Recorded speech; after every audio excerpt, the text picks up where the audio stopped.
del Hospital de Clínicas, quienes conforman el sindicato de trabajadores de este nosocomio, realizó una manifestación con cierres intermitentes de la avenida Mariscal López, esto solicitando la ampliación presupuestaria. Sí, estamos trabajando fuertemente en la Comisión de Presupuesto en el Parlamento. Estamos pidiendo una ampliación presupuestaria para este 2017 y también ir trabajando con la Comisión de Presupuesto para el año que viene, 2018. Nosotros tenemos 1.300 contratados que están en situación de contrato y nosotros pedimos una estabilidad laboral para los compañeros contratados. Tenemos 600 trabajadores que están pidiendo su recategorización.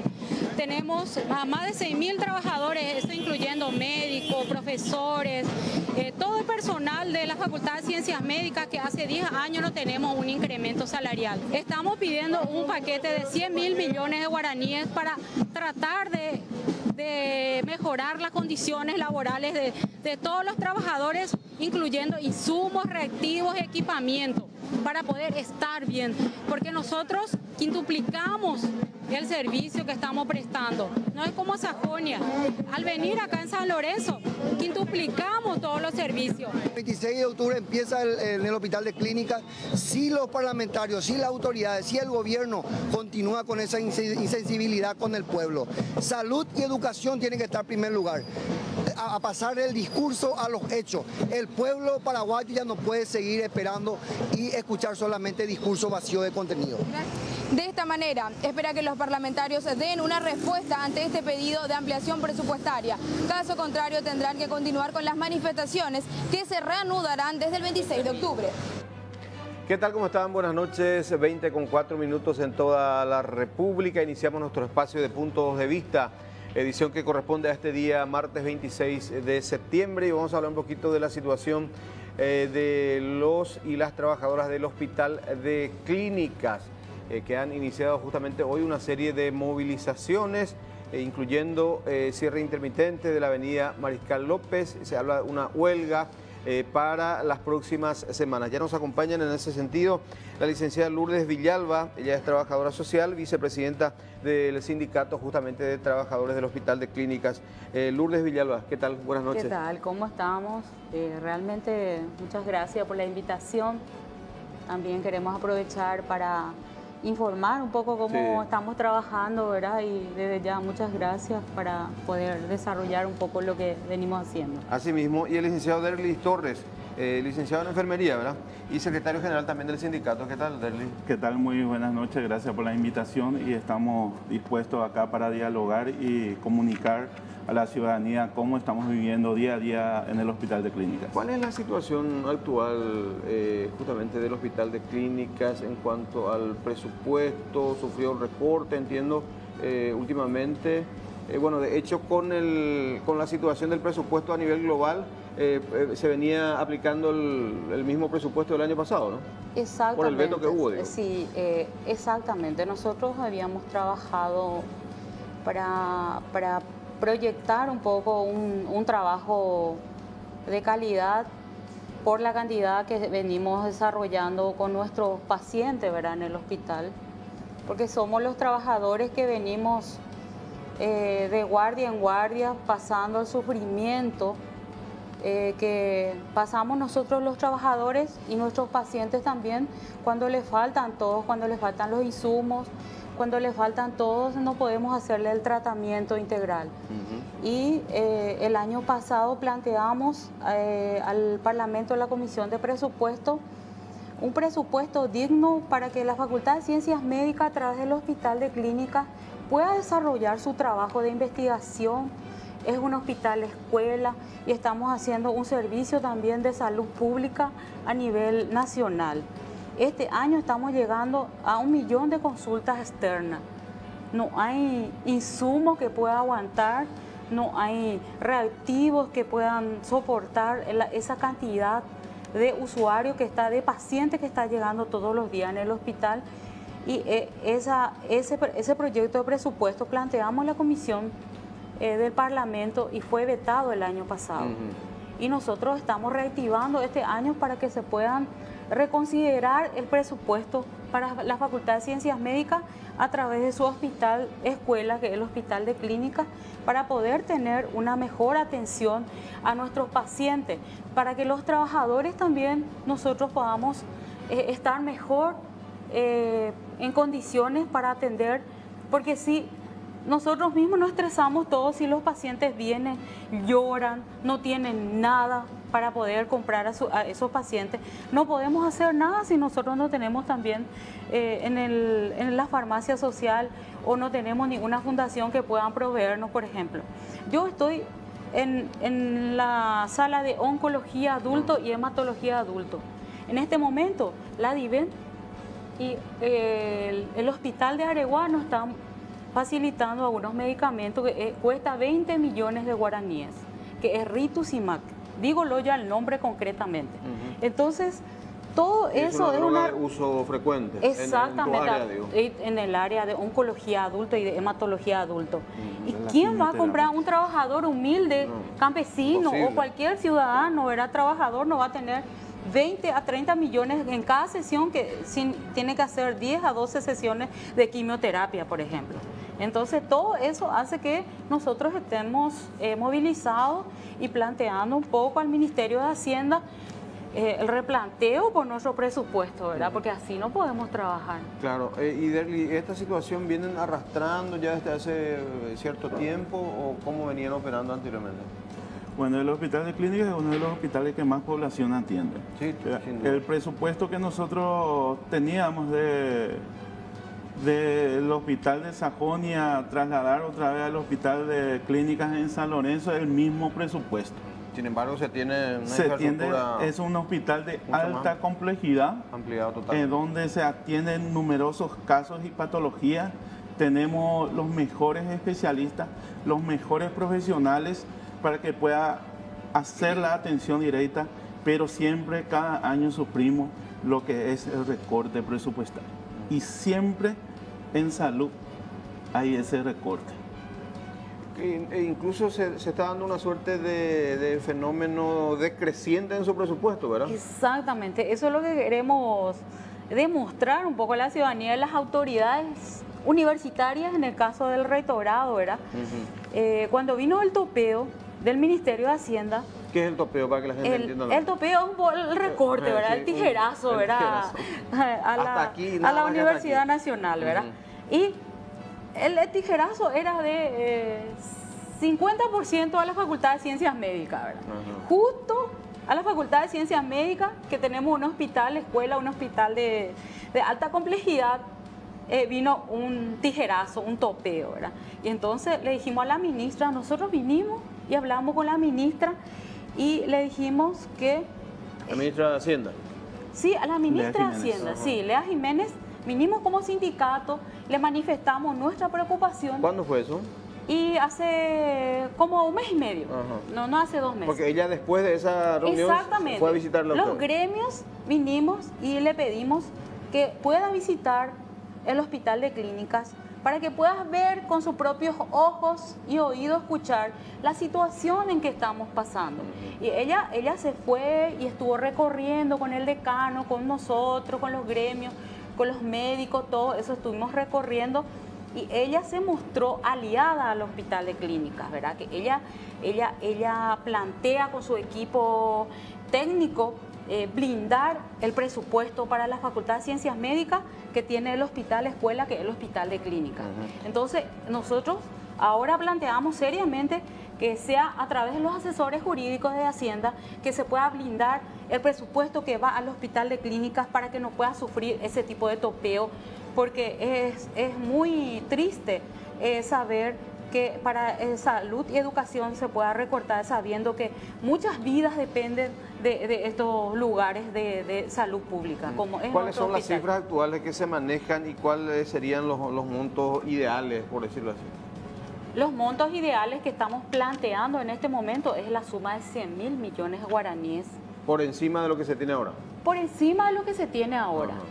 Nosotros tenemos 1.300 trabajadores, llamarle enfermeros, radiólogos, trabajadores sociales, de costura, lavandería, bioquímica, médicos, instrumentadores, que está en situación de contrato y no puede trabajar en una situación de contrato con una suma de 1.800.000 guaraníes mensuales, sin tener debajo del salario mínimo. Una condición precaria laboral. Exactamente. 1.300 trabajadores están trabajando en una situación súper precaria, inclusive arriesgando su salud, porque nosotros trabajamos con pacientes infectados y todo eso, y estamos planteando la desprecarización de estos compañeros que están esperando de 1.300. Desprecarización sería que pasen a ser nombrados. Exactamente. En este momento están en cuadro de planilla permanente. Sí. Tenemos 600 trabajadores que están esperando su recategorización. Perdón, antes de pasarlo a la recategorización, de esos 1.300, ¿esos contratos son mensuales, semestrales, anuales? Anuales. Estamos trabajando con los gremios, con nuestros sindicatos. Porque hay otras instituciones que son contratos de apenas 3 meses. 6 meses y todo eso, sí. Estamos logrando 1 año de contrato. ¿Y me decías la recategorización? Y necesitamos 600 recategorizaciones en este momento. Estaban esperando también. Y todo depende del presupuesto que se pueda dar en el Parlamento y a través de Hacienda, que pueda aprobar ese presupuesto en esta ampliación y después posterior un presupuesto digno para 2018. O sea, ahora estamos hablando de una ampliación para 2017. 2017. Sí. Teniendo en cuenta también el recorte que vino del rectorado, que es de 33.000 millones de guaraníes, que afecta directamente insumos y medicamentos. ¿Y con qué criterios vino ese recorte del rectorado, por ejemplo? O sea, ¿cómo se entiende, por decirlo así? ¿O fue una decisión nada más del...? En realidad que la Facultad de Ciencias Médicas tiene un alto presupuesto porque tiene un hospital escuela, ¿verdad? Y por eso tiene el 40% del presupuesto de la Universidad Nacional. Entonces cuando viene un 5% de recorte, entonces eso significa un impacto grande al hospital de clínica. Para una facultad X puede ser ese rubro, papeles puede ser. Papelería. Y papelería, otro tipo de valores. De rubro, para la Facultad de Ciencias Médicas, ese rubro significa insumos reactivos para nuestros pacientes. Y entonces hay una diferencia, ¿verdad? Pero el reclamo de ustedes pasa más bien por la parte de reivindicación laboral, salarial, o también, contempla todo lo que tiene que ver con un mejor servicio, con mejor provisión de medicamentos, insumos. En primer lugar, nosotros pedimos más insumos, más medicamentos, porque nosotros atendemos día a día a aquella persona que viene queriendo utilizar nuestros servicios. Nosotros tenemos las armas, pero no tenemos el mecanismo, esos insumos necesarios para que cuando se vaya en la farmacia social pueda recibir ese paciente. Hay muchos medicamentos e insumos que tienen que ir a comprar en la farmacia de afuera. Por eso digo que no es tiene posibilidad. Sí, es un hospital público, pero que ese hospital público, que es el hospital de clínica, no privaticemos, porque eso se está generando en esta política de Estado. Tenemos un hospital de alta complejidad, donde el cariño y el apego a los pacientes se ve a simple vista, pero necesitamos esos insumos y medicamentos para satisfacer la demanda que tenemos anualmente. ¿Hay algunos servicios también que se han tercerizado en clínica o no? Hasta ahora todavía no llegamos a eso, pero a la larga con este recorte, y si no nos da la ampliación, ¿qué vamos a hacer? ¿Qué vamos a brindar más a la ciudadanía? Ahora, Lourdes, tenemos algunos datos muy concretos, algunos números que me gustaría que me repases al aire en cuanto a los servicios, las atenciones. Sí, acá por ejemplo tenemos un resumen de productividad hospitalaria según sus principales indicadores de los últimos 5 años. Por ejemplo, consultas ambulatorias. En el año 2012 obtuvimos 277.558.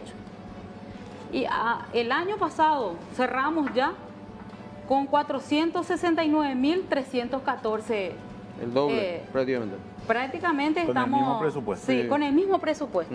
Y así, por ejemplo, tenemos hospitalizados. En el año 2012 obtuvimos 20.488 hospitalizados. Actualmente tenemos 43.881 internados. Y todo eso con el mismo personal de la salud, con el mismo equipo, con el mismo equipamiento también, ¿verdad? Y todo eso significa... No hay ese crecimiento vegetativo. Un crecimiento vegetativo, que claro es necesario. que sí. Tenemos las máquinas, pero no tenemos el personal suficiente para que pueda utilizar eso. Porque no hubo ese crecimiento vegetativo transcurrido desde el año 2012 hasta 2017. ¿Y eso ustedes le mostraron y le explicaron, por ejemplo, a la ministra de Sí, Hacienda? le explicamos todo, el director tenía a mano todo este dato La ministra de Hacienda, por ejemplo, se sorprendió. Sí. Porque generalmente los gremios se van y piden aumento salarial. En caso nosotros nos fuimos a pedir medicamentos, insumos y reparaciones de equipos que tenemos dentro del hospital. Que la ministra se sorprendió un poco, que es la primera vez que los gremios se preocupen por los usuarios, ¿verdad? En este caso de nuestro paciente. No, por un mejor servicio, ¿verdad? Exactamente, porque nosotros sufrimos, tenemos varios compañeros, compañeras que están sufriendo mucho tiene depresión laboral, por todo, por el estrés laboral, ¿verdad? Porque no están encontrando respuestas, porque sus pacientes vienen, y nuestros pacientes se vienen y se lamentan, ¿verdad? De estas situaciones terribles que estamos pasando. Un enfermero, por ejemplo, un licenciado en enfermería de un área determinada, ¿cuántas horas rinde ahí en clínica? ¿Cuántas horas trabaja por lo general? Y él es el licenciado en enfermería. Seríamos un horario de lunes a viernes, 6 horas, si es de la noche 12 horas y está la gente de fin de semana. Así se distribuye. Así se distribuye. Pero hay algunos que salen de clínica y se van a la Costañú, por ejemplo. Hay algunos casos de doble trabajo que tienen, que salen del hospital de clínica. Sale de un hospital y se va a otro hospital. Sí, varios son. Porque el salario es miserable. Por eso se está en la parte de salud. Sí, por eso. O sea, hay que buscar más de un vínculo. Ese es el término que no me venía. Vínculo. Claro, más de un vínculo, porque la canasta familiar, los hijos, no te espera. ¿Y cómo hacen ustedes para rendir, en tu caso, salir de una guardia de 12 horas y pasar a cumplir otras 12 horas, por ejemplo? Y bueno, y tenemos ese compromiso, ese amor propio que abrazamos nuestra profesión. Y eso es lo que nos mueve. Estamos despiertos, un enfermero, un trabajador. Porque tremenda responsabilidad tienen. Claro, 24 horas tiene que rendir. Algunos de los familiares se sorprenden, ¿verdad? Cómo le tratamos así con alegría, todo, ¿verdad? Y estamos en eso. Es la vida de ustedes. La vida de nosotros. Y en el caso de los trabajadores y las trabajadoras sociales, que es un área también bastante sensible, el contactar, que es tu área, ese contacto permanente con la gente del interior. Terriblemente, porque... Con todas sus carencias. Exactamente, porque nuestro paciente está llegando luego de un desgaste emocional, económico. Así pues, como es de la campaña hasta clínica. O sea, es todo un logro para él llegar. Hoy varios hospitales, el hospital de clínica, porque ya oye de pluma, hoy a Motapere, exactamente, con la ambulancia, con los médicos privados. Y todo eso, ya vendieron todos sus animales, su último recurso, y llega al hospital y ya no tiene más recursos. ¿Y cómo se maneja ese aspecto? Y ustedes saben que el hospital no es tan gratuito, ¿verdad? La consulta sí es gratuita, pero hay estudios que tenemos que evaluarle al paciente. Llega el paciente, viene por la urgencia o por el consultorio y pasa por trabajo social, y evaluamos su situación socioeconómica. Entonces le evaluamos y habilitamos un carnet, y ahí le habilitamos si corresponde o no corresponde a una farmacia social, y ahí si puede pagar un poquitito también los estudios para poder seguir ofreciendo el servicio también a la ciudadanía, ¿verdad? Porque si todo es gratuito y si no se reponen los recursos, no podemos seguir ofreciendo el servicio. Pero aquellas personas que no tienen los recursos... Una tarifa hospitalaria que le llamamos. Sí, todo tarifa hospitalaria, pero aquellos pacientes que no pueden pagar, se le evalúa y tienen tiene una autorización, exoneración total. Una también. autorización total. El año sí. pasado tuvimos un caso que el médico de planta del jefe de servicio, entre sus colegas y la parte asistencial, hicieron un vaquita para un trasplante que salió con éxito. Sí. el año pasado. Tenemos ahí O sea que hay un montón de historias. un montón Sí, de mucha historias. historia. La gente quiere venir en clínica, como dice en un guaraní popular, dice Shanghai clínica de Jacueram. Sí, de confianza. Tiene esa confianza, sí. porque nosotros tenemos muchos asegurados privados, tanto también de IPS en el hospital de clínicas. Ojo ahí la mitad. Bastante. Pero es cierto, el hospital tiene a los mejores No, profesores, eso a es los mejores categórico, sí. especialistas. O sea, recursos humanos de primer Sí, nivel. pero si no tenemos las herramientas, ¿cómo nosotros vamos a intervenir? ¿Cómo vamos a tratarle a los pacientes, verdad? Tenemos los mejores profesores. Ahí le tenemos a los mejores egresados, ¿verdad? A los mejores Y esta lucha especialistas de de la ustedes, salud pública. esta movilización de ustedes, ¿cuenta con el respaldo también de profesionales de otras Sí, áreas? tenemos médicos? de todas. Nosotros, nuestro sindicato se llama Sindicato de Trabajadores del Hospital de Clínicas. Es abarcante. Exactamente, están bioquímicas, están doctores, están médicos, están radiólogas, de todas las profesionales, Instrumentadores, peón de patio, enfermeras. lavandería, asistente. Sí. Tenemos todo. Gente de cocina. ¿Cómo está la cocina? Gente ahora de clínica? cocina. Y mejoró bastante la mejoró bastante. cocina, sí, mejoró. Pero eso todo para los pacientes, no hay almuerzo para los trabajadores, por ejemplo. Y debería haber, ¿verdad? Porque el trabajador no tiene muchos recursos para comprar comida afuera.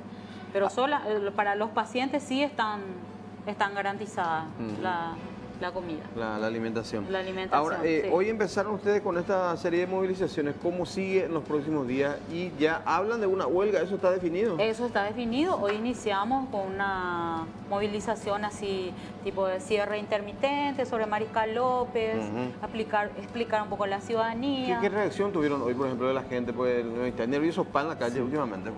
Pero vos sabés que cada vez que nosotros vez que salimos salimos a la calle, sí. a cerrar Mariscal López, la gente te motiva. Es increíble que los automovilistas vienen, te da el apoyo, porque sabe que nosotros salimos en defensa de pedir más insumos, más medicamentos, que estamos nosotros día a día luchando a la par de los familiares de los pacientes. Hoy tuvimos algunos testimonios que hablaron también de la gente que da gusto en el hospital de clínicas porque se lucha por el paciente. Y me decías, hoy comenzaron con esto, ¿y cómo siguen los próximos días? Y la idea es que ojalá que mañana sobre tabla se pueda aprobar la ampliación. Para este ¿Esa está en la instancia legislativa, Senado o sí, diputado? Diputado, sí, estamos aguardando eso.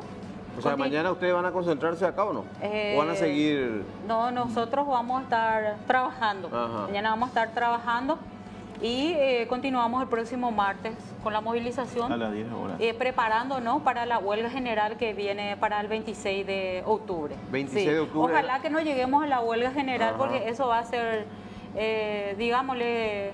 es una situación también. un poco triste, ¿verdad? Y ojalá que no lleguemos a eso, ojalá que la ministra Lea Jiménez tenga consideración por el presupuesto que estamos pidiendo, ojalá que los parlamentarios también tengan consideración sobre el presupuesto para la Facultad de Ciencias Médicas a través de su hospital de clínicas, y todo eso yo creo que en un mes vamos a llegar a una negociación positiva. Eso es lo que estamos planteando, ¿verdad? Para no llegar a la huelga. Sí, ahora, en cuanto a la fuente de financiamiento de estos 100.000 millones de guaraníes, ¿de dónde saldría ese recurso según las estimaciones de ustedes que han realizado ya, supongo, un estudio, también una proyección?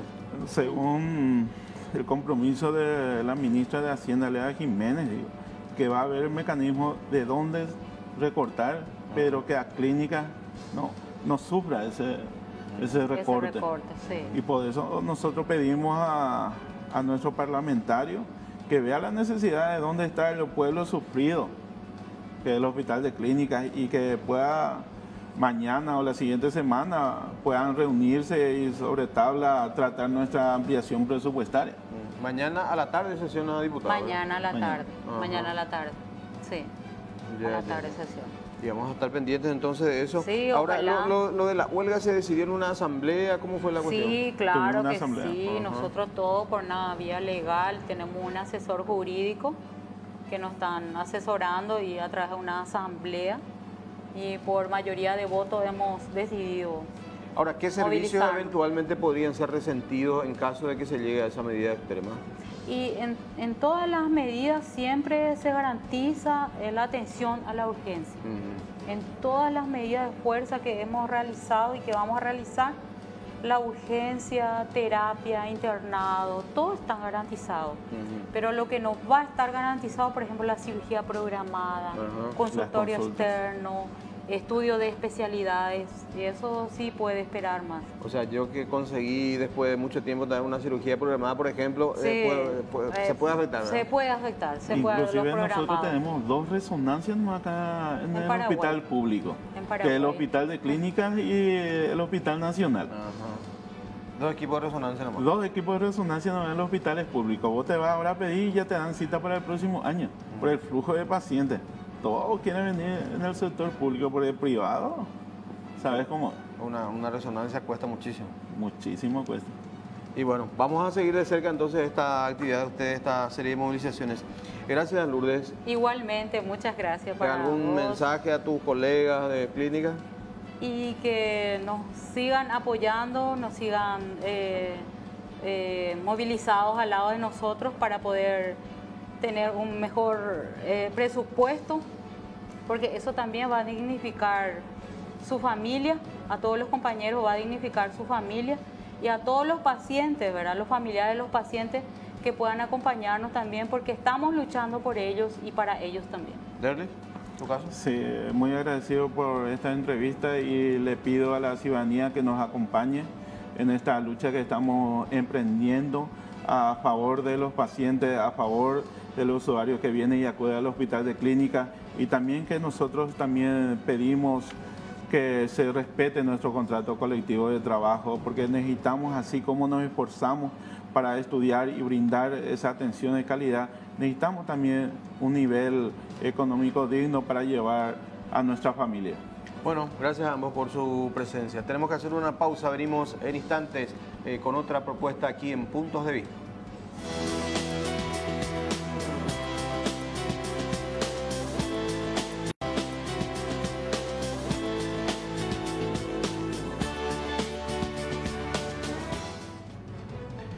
Bueno, nuestro segundo bloque ya de puntos de vista en la jornada de este martes 26 de septiembre. Tenemos una invitada de lujo, realmente una profesional del ámbito internacional que nos va a hablar sobre educación y algunos métodos que vamos a ir aprendiendo en la jornada de esta noche. Bienvenida, Olivia Caballero Santibáñez. ¿Cómo le va? Buenas noches. Muy bien, muchas gracias.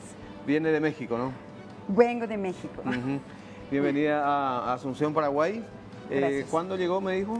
Llegamos el día domingo en la madrugada y estamos trabajando con los docentes desde el día lunes. Ajá. ¿Cuál es la actividad justamente que está desarrollando en Asunción? Venimos a promover un programa que se llama Cognitiva sobre la parte del desarrollo de habilidades intelectuales, pero definiéndolo muy bien por cada una de las etapas, viendo cuál es la importancia de la educación inicial, el preescolar, la primaria, la secundaria, enseñándole o compartiendo información con los docentes, los supervisores, sobre cómo aprende el cerebro y la necesidad de hacer cambios radicales en la educación. En ese sentido, justamente es muy importante generar esos procesos de cambio en educación y desde el nivel inicial prácticamente, ¿no? Sí, es muy importante empezar desde inicial, porque a veces pensamos que porque los niños son pequeños todavía no tienen un desarrollo intelectual completo, pero esta primera infancia es la base del desarrollo de otras habilidades. Hay características que no se vuelven a dar el resto de la vida, ¿no? Los procesos de educación inicial, sobre todo los procesos motores, nos van a dar la pauta para los procesos después intelectuales. Y trabajamos la inteligencia de una forma integral. No solamente es desarrollo desarrollar estas habilidades cognitivas, sino también las emocionales y las sociales. Ya sabemos ahora que el componente emocional es clave para aprender cualquier cosa. Y justamente, ¿cómo conjugar todos esos elementos en una persona de tan corta edad? Bueno, lo vamos haciendo, de hecho, cuando nosotros trabajamos con los chiquitos, la parte de psicomotricidad, la vamos haciendo en un contexto social. Entonces, cuando la hacemos dentro del grupo, estamos trabajando las habilidades sociales. Cuando establecemos una comunidad de diálogo, que le preguntamos a los niños qué fue lo que hicieron, cómo lo hicieron, cómo se sintieron, estamos hablando de habilidades de comunicación, habilidades cognitivas, pero también habilidades sociales. No las separamos, damos las estrategias para que el docente pueda ir integrando todos los procesos en una misma situación didáctica.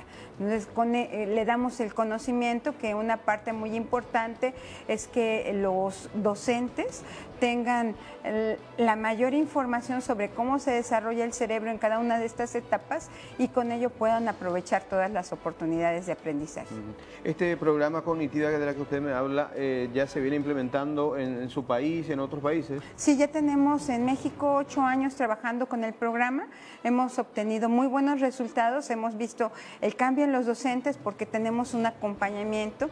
La clave de todo esto es el docente. Si nosotros no acompañamos al docente, no lo dejamos morir solo, como se dice en México, y entonces no se elabora este cambio. Cuando nosotros estamos cerca del docente, estamos viendo sus necesidades, apoyándolo en lo que va requiriendo para una mejor orientación y para que no se le olvide cuál es el punto clave o el punto medular, el docente cambia. ¿Sí? El docente tiende a cambiar. Si nosotros solamente le damos información teórica, pues se queda en el taller o en el curso y no se aterriza en el aula. Es por eso que trabajamos la parte de la capacitación muy enfocada a las actividades que se hacen dentro del aula. La ventaja es, yo he sido docente más o menos por 28 años, entonces, bueno, tengo la noción o el conocimiento de lo que viven las maestras durante el aula. El material, de hecho, fue desarrollado en aula. Fuimos comprobando en los ejercicios su utilidad, haciendo las adecuaciones y lo hemos ido manejando de acuerdo a cómo se van desarrollando los mismos procesos en la actualidad. O sea, es un modelo que tiende a irse renovando constantemente. ¿Y cuáles serían las principales herramientas con las que opera este programa?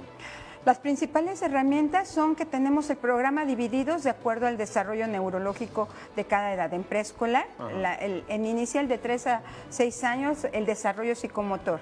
De 6 a 12 años, el desarrollo de las herramientas para el manejo de la información, pero también el desarrollo moral que se da en esta etapa. Y en la adolescencia, cuáles son las características del adolescente, cómo se va moviendo el adolescente, qué conductas observamos y cuál es el fondo de esas conductas para poder encaminar al adolescente a un desarrollo. El adolescente vive en la emoción, que es una zona del cerebro activa. Entonces trabajamos de la emoción a la razón, de la emoción a la razón, para que el adolescente vaya comprendiendo estos procesos y pueda tener respuestas adecuadas a diferentes circunstancias. ¿Este programa hace cuánto, decía, en su país se implementó? 8 años. 8 años, ya hay resultados concretos. Ya hay resultados concretos, hacemos medición a partir de evaluaciones, hacemos una evaluación de entrada y también hacemos una evaluación de salida con todos los grupos. Entonces podemos verificar cómo iniciamos, cuál fue el recorrido durante el ciclo escolar con el acompañamiento y cómo vamos terminando el ciclo escolar. Y eso le sirve a la institución para saber hacia dónde encaminar la capacitación de los docentes, porque cada docente tiene su propia particularidad. No es una capacitación muchas veces general. Si la necesidad es puntual con algunos docentes, se hace con esos docentes y se refuerza con todo el cuerpo de docentes. ¿Y esto se puede aplicar tanto en el nivel público como en el sector privado? En el ámbito educativo estamos hablando. Sí, exactamente. Exactamente, es un proceso integral, es un proceso transversal. El desarrollo de habilidades es un proceso que nos va a ayudar a cualquier área curricular. De hecho, es la herramienta para que el alumno llegue a los procesos de aprender a aprender, que tenga autonomía en el aprendizaje. Ahora que tenemos acceso a tanta información, que el alumno o la persona sepa qué hacer con esa información, no que haga copiado y pegado, ¿no? Sino que justamente le iba a consultar la situación actual con este fenómeno de la globalización, la hiperconectividad que tenemos a nivel global también, de qué manera usar adecuadamente esas herramientas.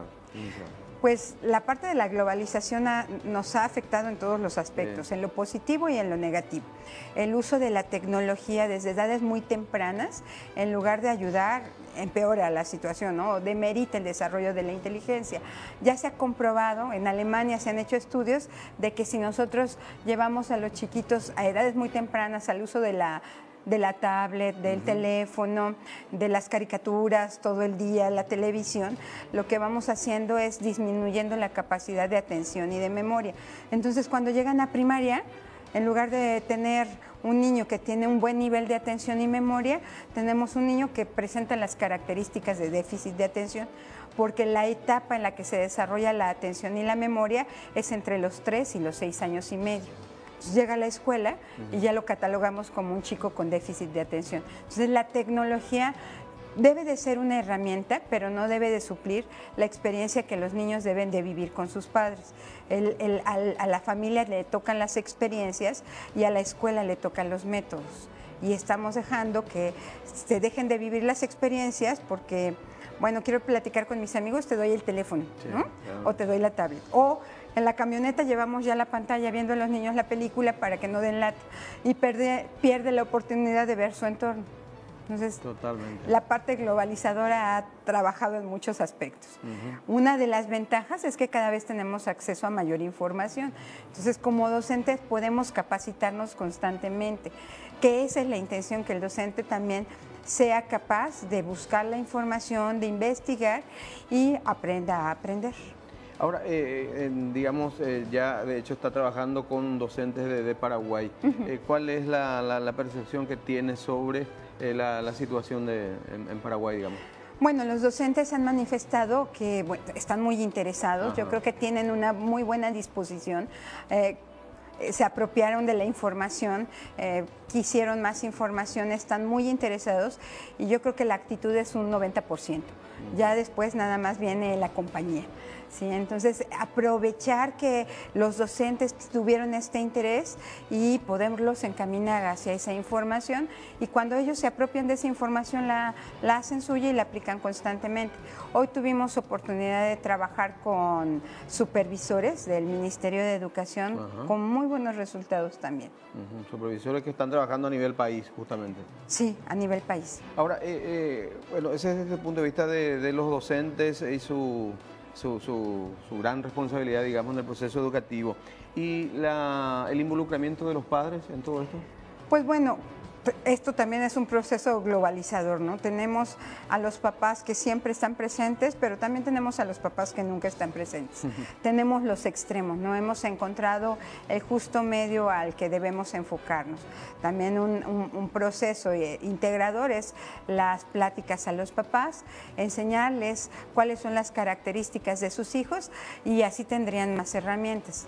Yo lo tuve de forma personal, que cuando estaba embarazada, tengo una hija, me dieron el curso de psicoprofiláctico y a mí me hubiera gustado más saber qué iba a suceder después de que naciera el bebé, ¿no? Entonces carecemos de información. Entonces todos los hijos son hijillos de indias, ¿no? El chiste es que cada vez sean menos hijillos de indias. Realmente. Bueno, ¿cómo continúa su actividad en Asunción? Tenemos el día de mañana diferentes entrevistas con medios. Vamos a estar el día de mañana trabajando en esa parte. Voy a estar trabajando con el equipo de Paraguay el día de mañana y el día jueves partimos a México. Bueno, vamos a seguir conversando, señora Olivia Caballero Santibáñez, que nos visita en la noche de hoy aquí en Puntos de Vista. Hacemos una breve pausa, venimos. Seguimos hablando de este programa que se denomina Cognitiva y que permitió la presencia de Olivia Caballero Santibáñez en nuestro país y también aquí en nuestro espacio televisivo. Agradecemos de vuelta su presencia. Y bueno, ¿qué le pareció Asunción en estos días? Me encantó. Ajá. Bueno, lo he podido ver poco, pero lo poco que he visto me encantó. La carne es deliciosa, Ajá. la comida me encantó. Yo creo que he comido más carne que en los últimos 3 meses, pero delicioso, delicioso. Qué bueno. Estamos hablando en la pausa de la problemática también que representan los pre y los adolescentes, principalmente de qué manera los padres tendríamos que ir encarando algunas situaciones que se nos presentan también en esa etapa difícil. Sí. Usted tiene mucha experiencia, me gustaría que nos dé algunos tips, ¿cómo se dice? Bueno, el ser humano se desarrolla por ciclos, de los 0 a los 6 años, de los 6 a los 12 años y luego de los 12 a los 18 años. Y esta es la etapa más terrorífica porque se comportan como si tuvieran 3 años. Atento con eso. Y tienen 1 metro más y 20 kilos extra, ¿no? Entonces, ¿qué tenemos que hacer? El adolescente no se comporta como se comporta para hacernos enojar, sino lo que ocurre en su cerebro es una poda neurológica, muchas conexiones. Poda neurológica. Sí, o sea, la materia blanca, hagan de cuenta que el paso está alto, llega la podadora y poda. Entonces, muchas conexiones neurológicas se pierden y decimos, pues, ¿qué le enseñaron en la primaria? ¿Qué no le enseñaron eso en la primaria? Si el aprendizaje no fue por procesos o significativo, se podó en esta poda que hace el cerebro. Y tienen una mala postura, les pedimos que se sienten bien y no pueden sentarse bien, tienen sueño durante el día porque también hay neurotransmisores que cambian el proceso, ¿no? La melanina que es la que hace que nos dé sueño a buena hora de la noche, entre 8 y 9 de la noche, se mueve de tiempo y empieza a actuar como 10 y media, 11 de la noche.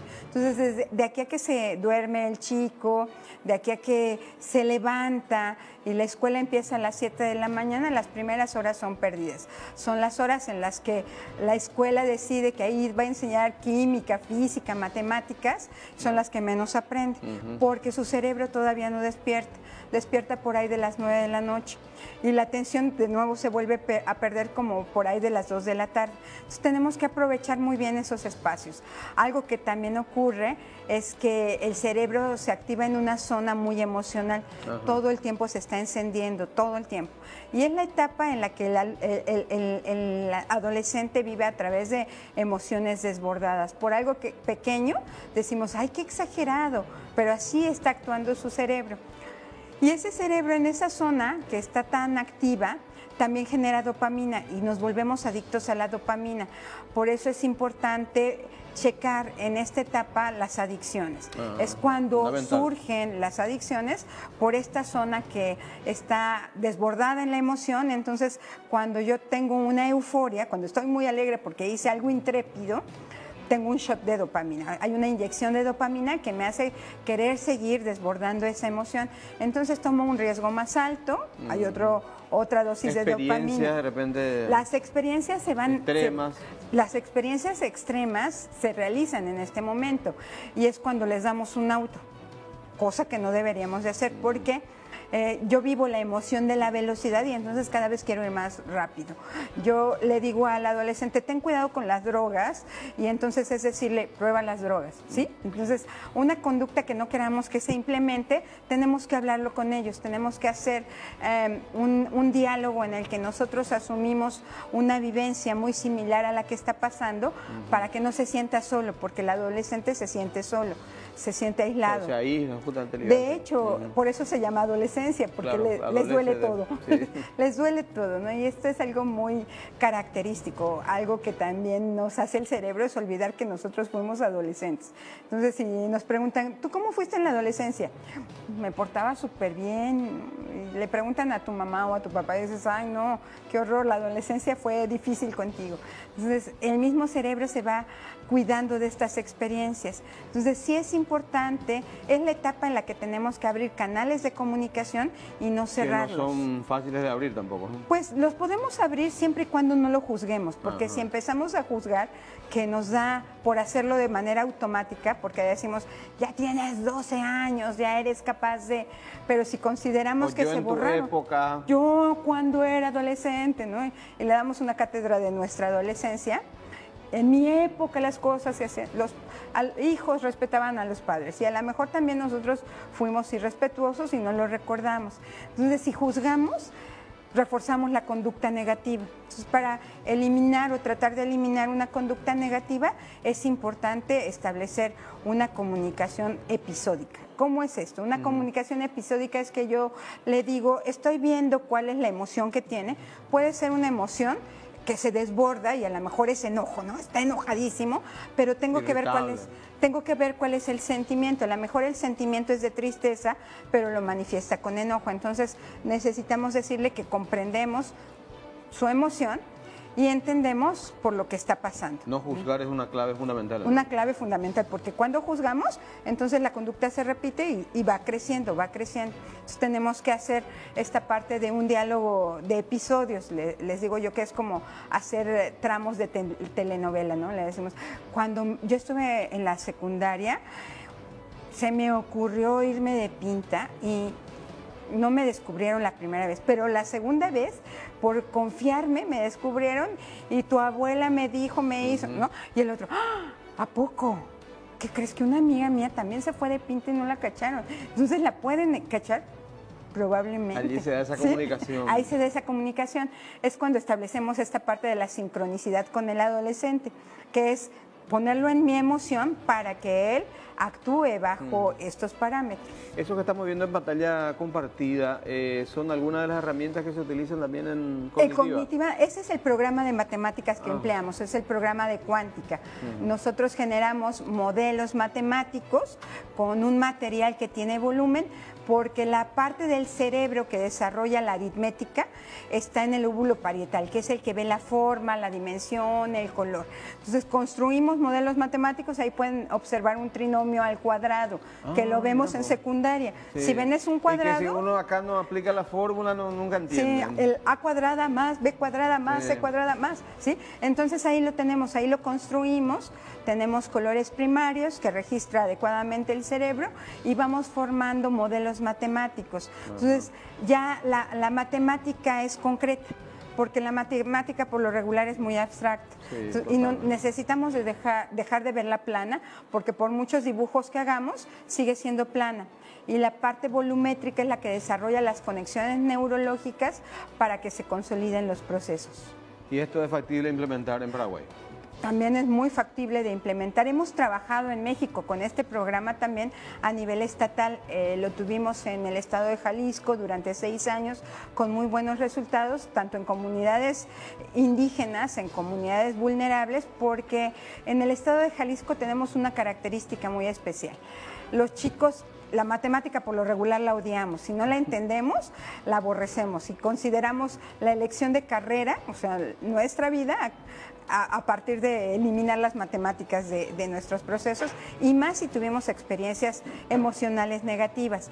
¿Qué sucede en Jalisco? Sucede continuamente que de 100 chicos que ingresan a la secundaria, para el segundo año casi la mitad reprueba matemáticas y ya no se inscriben. Ya no se inscriben al segundo grado. Entonces, del segundo grado hacia el tercer grado sucede exactamente lo mismo. Entonces, vienen terminando 75 chicos el nivel de secundaria. ¿Por qué? Porque mi experiencia, además allá están encadenadas matemáticas 1, 2, 3. Si no repruebo una, digo, pues ya para qué le sigo, ¿no? Entonces, el sentimiento de logro y competencia es mínimo. Si yo me siento incompetente, pues no sirvo para nada. Trabajamos en que el alumno se vaya sintiendo competente porque entiende lo que está haciendo. Sí, y construye por él mismo el concepto. El manipular los cubos hace la construcción del concepto. Excelente. Gracias por su presencia. Muchísimas gracias. Y feliz estancia en Paraguay. ¿Sí? Muchas gracias. Bueno, despedimos así a Olivia Caballero Santibáñez, que gentilmente nos acompañó en la jornada de esta noche aquí en Puntos de Vista. Cerramos nuestro espacio. Buenas noches.